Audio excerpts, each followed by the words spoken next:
Karena kita sebagai anggota DPD dan perseorangan, kita mengusulkan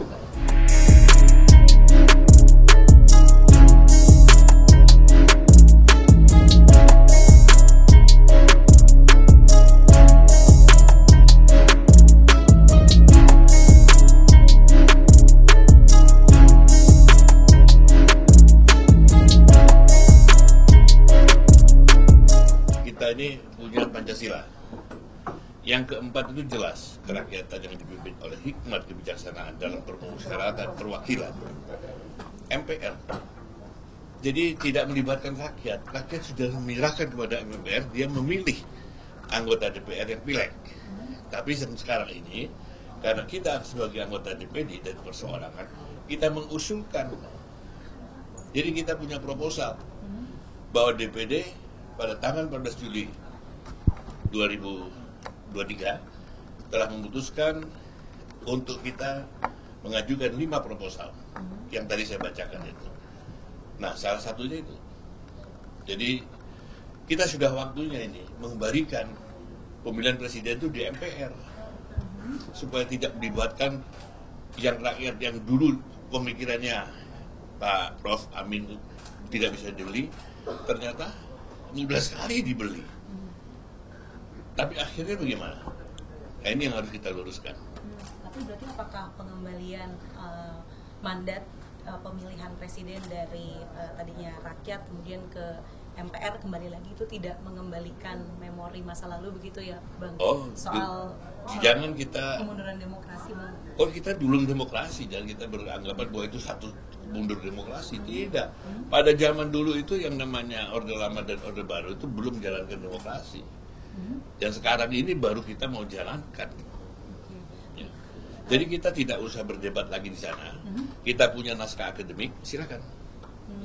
Silakan sidang istimewa, silakan nanti kita bersama-sama anggota DPD adalah juga anggota MPR, dia juga punya usulan seperti itu. Berarti langkah selanjutnya apa ya, Bang? Selain tadi sudah mengajukan proposal, apakah nanti langkah selanjutnya kita menuntut sidang istimewa yang kita akan laksanakan setelah presiden terpilih Pak Prabowo Subianto dilantik.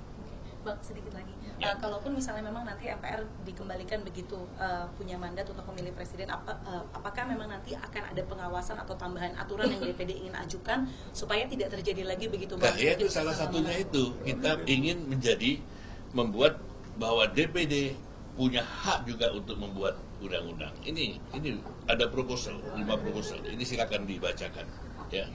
Jadi begini,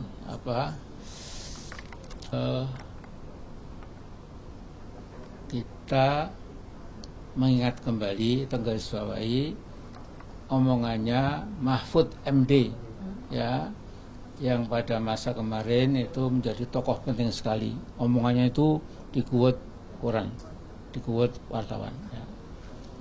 Nah, saya masih ingat, ya, ini Mahfud MD mengatakan bahwa karena pemilihan gubernur, wali kota dan bupati itu langsung ke masyarakat, ke rakyat, maka 90% calon kepala daerah itu, calon gubernur atau wali kota atau bupati, 90% itu dibiayai oleh cukong, istilah dia cukong, ya.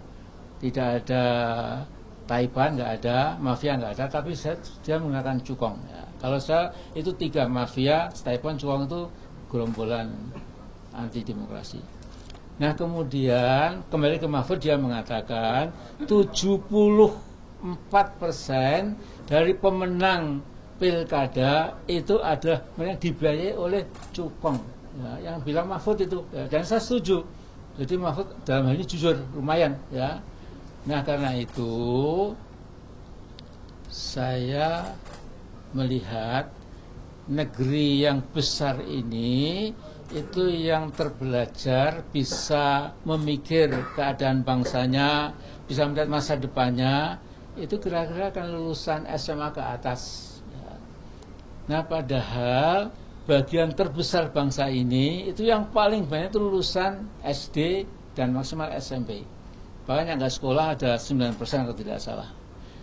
Nah kita bayangkan kalau bangsa kita cinta ini di lapisan bawah yang banyak ini belum cukup terpelajar, itu namanya gampang dibelak-belokkan, apalagi dibeli dengan ya segepok rupiah lah.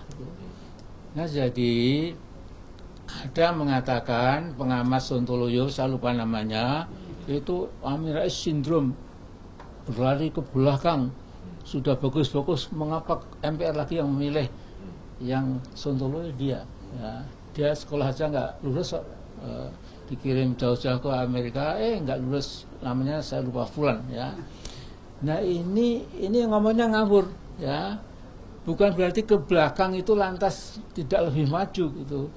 Kalau ke belakang berarti kita menyadari ya ini memang kita salah, kembali ke tuntunan yang sebelumnya, ya. Nah, bahkan kalau anda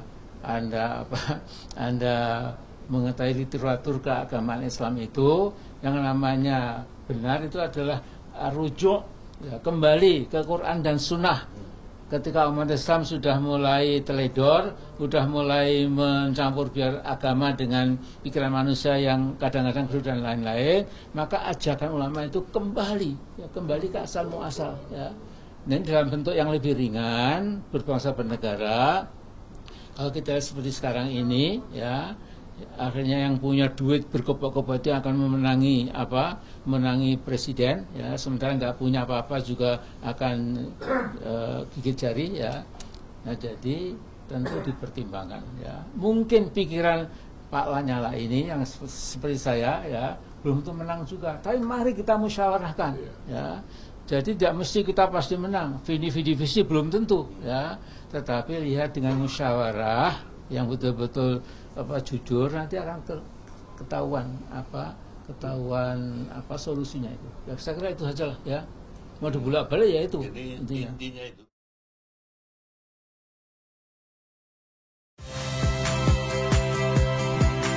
Saya Tifa Solesa. Saksikan program-program Kompas TV melalui siaran digital, pay TV, dan media streaming lainnya. Kompas TV, independen, terpercaya.